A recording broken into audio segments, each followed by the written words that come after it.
young lady. That makes me talk about I got to disconnect myself from that person because I'm going the wrong way. Your conversation's got to be pure. So I can't let you lead me into sin. I got to back up away from you. And as I'm backing up, I'm telling you about yourself. And I'm telling you I'm going to pray for you, but I'm not going to hang around you because what you are talking is negative. I can't be around you. Even if it's your family member, you got to disconnect yourself from people that just don't be concerned about God's business. Your conversation cannot be as other people. It says the peculiar people. They are the things that you create because you don't talk like them. The world already don't like you, so why would you want to be a part of something that don't even care about you? Why would you want to be a part of something that every day it changes? But God's word never changes. It stays the same. The same word that your grandparents had is here today. The same word that your parents had is still here today. The same word that you're telling your children is going to be able for them to tell their children. So my conversation has got to be turned around. I can't keep living in my past. I seem to be glorifying my past at the wrong time. When I tell somebody about my past, it should be to tell them that God delivered me. He'll deliver you. I should not be happy telling somebody I used to get drunk all the time. I should not be happy telling somebody I used to get high all the time, because if it's not helping them but making them want to go out and get drunk and making them want to go out and get high, then why am I telling them this?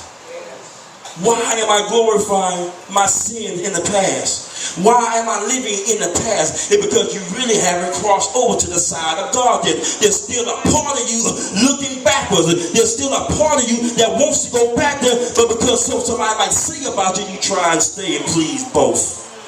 You can't please both. You're lukewarm. You're lukewarm, and God said He will spew you out. Why would God? Because you are not here. God wants somebody 100%.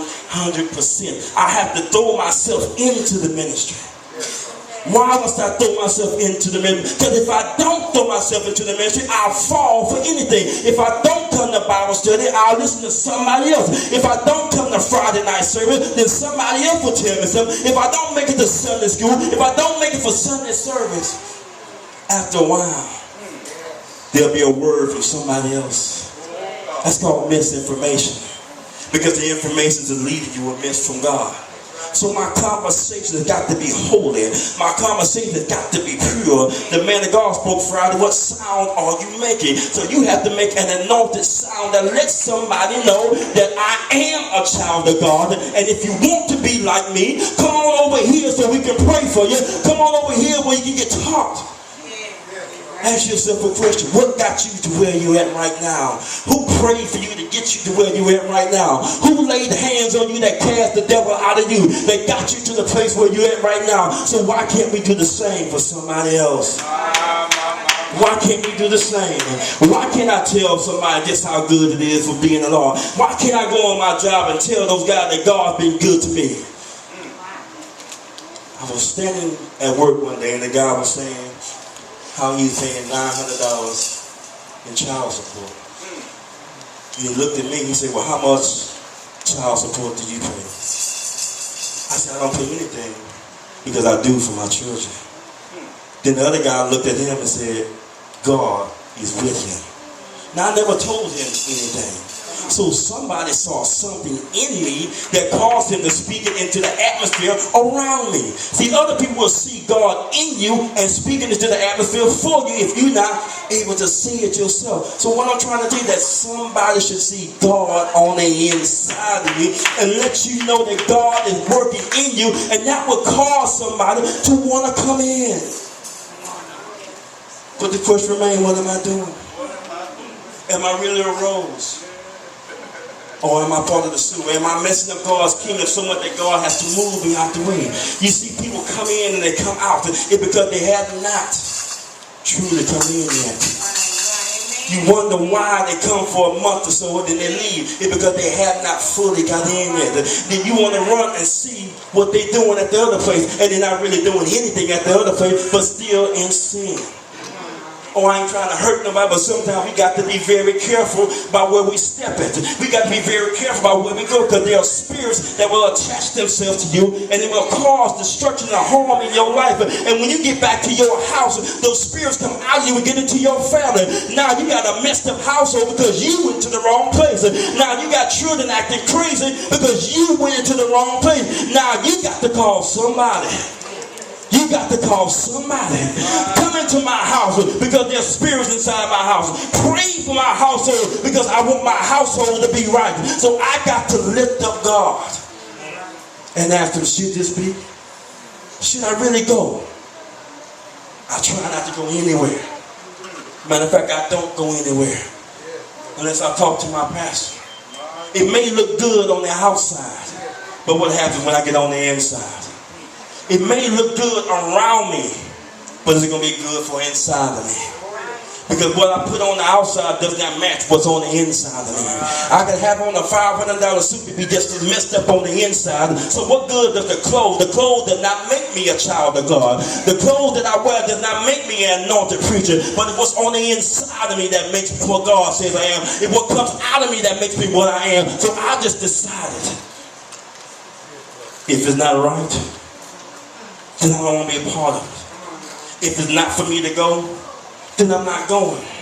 Oh, you may be my sister, you may be my brother, but if God said not to go, I'm not going. Because there's something going on that's going to cause destruction in my life. So we really need to sometimes stop and say, Lord, is this really where you want me to go? So sometimes we got to look at ourselves and ask a question. Am I really standing up for God? Am I really living for God? Am I really abiding in the word of God? It's time out for playing. We were talking in the back that it's time out for playing. The world just don't care anymore about what they do. They don't care how to despise Jesus on the TV. They have Jesus doing in and everything on TV. They don't care how they're opening. See that homosexual is a great way to go. They don't care about two people of the same sex marrying each other. They think that that's the best thing for them. They say that's love. If you love each other, you should get married. But the Bible does not tell me that. I do not see that anywhere in my Bible where two people of the same sex got married. I do not see that in my Bible. So if it's not in the Bible, then I can't agree with it. If God didn't say so, then I don't say so. So you can't get me to believe in something that goes against the very word of God.